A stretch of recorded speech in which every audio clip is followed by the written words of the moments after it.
133 करोड़ इंसानों, जिंदगी से बेगानों, सिर्फ हुक्मरानों ने हक तुम्हारा छीना है। खाक ऐसे जीने पर यह भी कोई जीना है।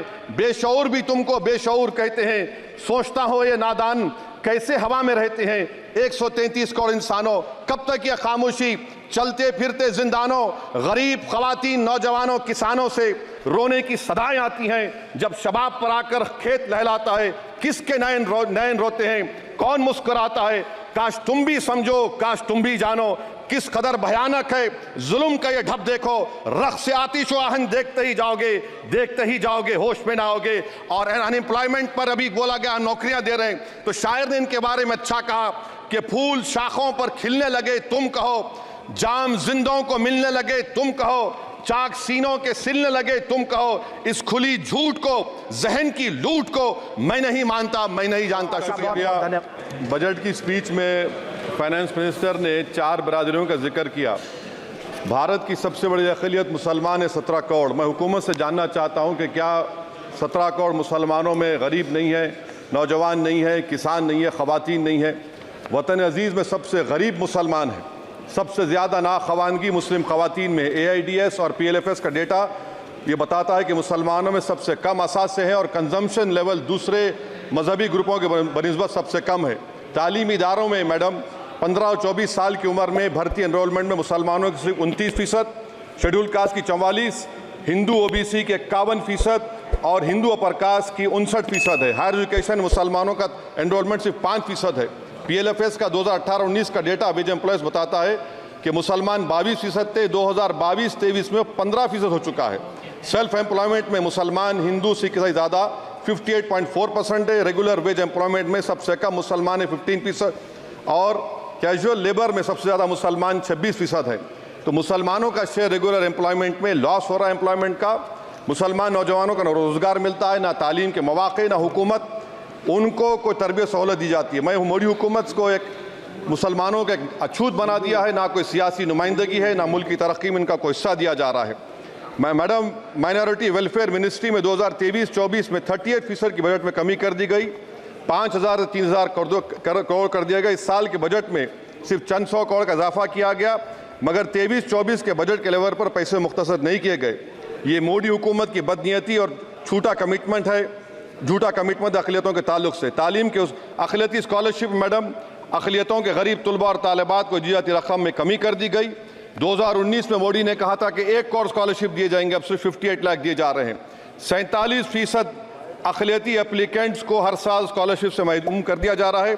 10 साल से मैं कह रहा हूँ कि डिमांड ड्रिवन करो। डिमांड ड्रिवन के लिए सिर्फ 3,000 करोड़ की ज़रूरत है, मगर ये हुकूमत सच्चाई को और ईमानदारी से काम नहीं कर रही है। 2007 और 8 से माइनॉरिटी स्कॉलरशिप का नंबर इजाफा नहीं हुआ है। Pre matric scholarship madam Kundu committee ने कहा कि मुसलमानों में drop out rate primary level पर होता है, तो हुकूमत ने 9th क्लास से प्री मैट्रिक स्कॉलरशिप पैसे दे रही है। NDMC की इक्विटी मैडम 800 करोड़ एक मजाक है। PMGAV के में 910 करोड़ दिए गए। सारी दुनिया जानती है कि जहां मुसलमान बसता है गांव में, शहर में, वो अंडर डेवलप एरिया है, और आप मजाक करें ऊँट के मुंह में जीरा देकर। हज में 97 करोड़।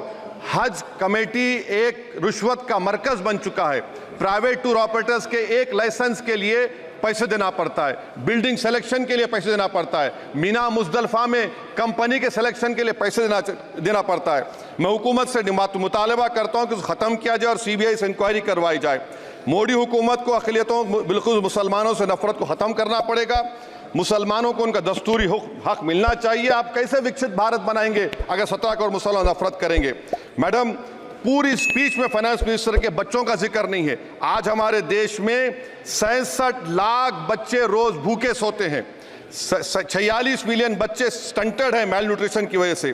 25 मिलियन बच्चे वेस्टेड हैं। मासूम बच्चों की यह बदकिस्मती और बदबख्ती है कि एक शख्स चाय बेचकर वजीर आजम बन गया। LTC long term capital gain tax madam was decreased from 20 to 12.5%. However, the indexation benefit has been removed and won't apply to any property purchased after 2001. This will be detrimental to the growth of real estate, limit household capital formation and impact employment generation in construction sector. This change in LTCG is a quasi-wealth tax on household, particularly the middle class. Internship programme madam, 5 साल में आप 1 करोड़ लोगों को intern कराएंगे, यानी एक company को 4,000 लोगों को ट्रेन करना पड़ेगा। मुझे बताइए क्या ये बड़ी कंपनी का माने क्या है? It is unachievable. Will it be based on market cap, revenue, employ size? May be Prime Minister Modi is saying to Agniveer to do internship after 4 years of service in armed forces. Madam, 21 billion people have given up all hope and stopped looking for jobs. This brings down to 9% eligible population that is either employed or they're looking for jobs. Maybe Finance Minister can introduce a Berozgar tax and tax unemployed as well. No significant increase for social welfare, healthcare. It looks like Prime Minister Modi is saying देश की middle class की संपत्ति पर पहला हक हमारे alliance का है. In real terms, when adjusted to inflation, the allocation of health ABPMJ has declined. Modi is saying he said heal in India during G20. The reality is India is hurting. Madam, this government wants to increase FDI from China. Is the Prime Minister not concerned that our armed forces cannot patrol 26 patrolling point out of 65 in Ladakh? Maybe the Prime Minister wants the Chinese monopoly Indian markets. Import from China have crossed 101 billion 2024. Prime Minister Modi says Khelo India, but in reality the budget has shown that Modi government policy is Jhelo India.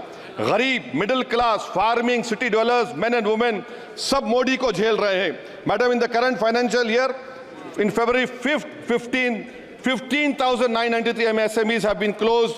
Total MSCs closed have 35,680. Andhra Pradesh bifurcation. This parliament passed a law. For last 10 years, Modi government has shown their intellectual dishonesty in not giving ITR, IIM, Bayaram Steel Factory, Railway Corridor Hazipet, recognition of Palmaru as National Irrigation Project. This shows intellectual dishonesty of this government. Madam, I end my speech by quoting a famous poet, and I'm amending certain verses. 133 crore इंसानों, जिंदगी से बेगानों, सिर्फ हुक्मरानों ने हक तुम्हारा छीना है. खाक ऐसे जीने पर यह भी कोई जीना है. बेशऊर भी तुमको बेशऊर कहते हैं. सोचता हो ये नादान कैसे हवा में रहते हैं. 133 करोड़ इंसानों, कब तक ये खामोशी? चलते फिरते जिंदानों, गरीब खवातीन, नौजवानों, किसानों से रोने की सदाएं आती हैं. जब शबाब पर आकर खेत लहलाता है, किसके नयन रोते हैं, कौन मुस्कुराता है? काश तुम भी समझो, काश तुम भी जानो किस कदर भयानक है जुल्म का ये ढब. देखो रख से आतिश व आहन देखते ही जाओगे, होश में ना आओगे. और अनएम्प्लॉयमेंट पर अभी बोला गया नौकरियां दे रहे हैं, तो शायर ने इनके बारे में अच्छा कहा कि फूल शाखों पर खिलने लगे तुम कहो, जाम जिंदों को मिलने लगे तुम कहो, चाक सीनों के सिलने लगे तुम कहो. इस खुली झूठ को, जहन की लूट को मैं नहीं मानता, मैं नहीं जानता. शुक्रिया मैडम.